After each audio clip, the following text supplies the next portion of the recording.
Dok, saya nyeri perut kanan atas. Kira-kira apa penyebabnya? Nah, yang namanya nyeri perut kanan atas ini biasanya diakibatkan karena problem di liver. Masalah dari liver sendiri bermacam-macam ya. Bisa karena radang di liver, contohnya dikatakan sebagai hepatitis, bisa juga karena perlemakan hati.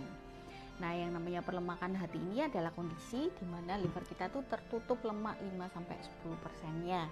Dan biasanya gejalanya dari hasil pemeriksaan USG ditemukan hati yang ukurannya menjadi lebih besar daripada biasanya dan permukaannya tumpul.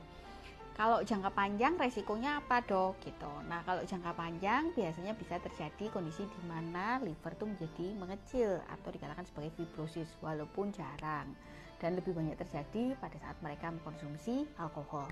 Nah, tapi yang namanya perlemakan hati ini tentunya tidak boleh diremehkan karena ada penelitian juga menunjukkan kalau perlemakan hati yang tidak diobati itu bisa memberikan namanya resiko untuk terjadinya diabetes menjadi lebih besar.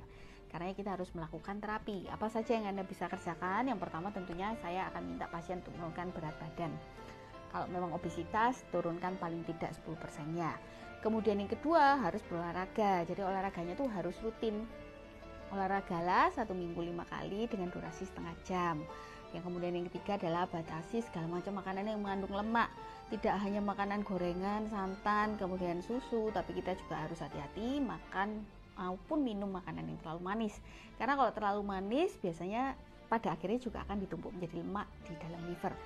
Dan step keempat, Anda juga bisa mengkonsumsi yang namanya kurkumin. Nah, yang namanya kurkumin ini ada penelitiannya tahun 2018 ya, RCT membandingkan antara dua kelompok pasien. Yang satu diberikan kurkumin, yang satu tidak. Diberikan dosis kurkumin 1500 mg selama 12 minggu. Ternyata hasilnya setelah 12 minggu, yang namanya perlemakan hati itu berkurang. Tidak hanya itu, kadar kolesterol juga menjadi berkurang, lingkar perut juga menjadi berkurang. Jadi kalau Anda punya yang namanya nyeri perut kanan atas, jangan lupa konsultasikan pada dokter yang merawat dan lakukan USG. Saya Dr. Devi Miyake Dalam.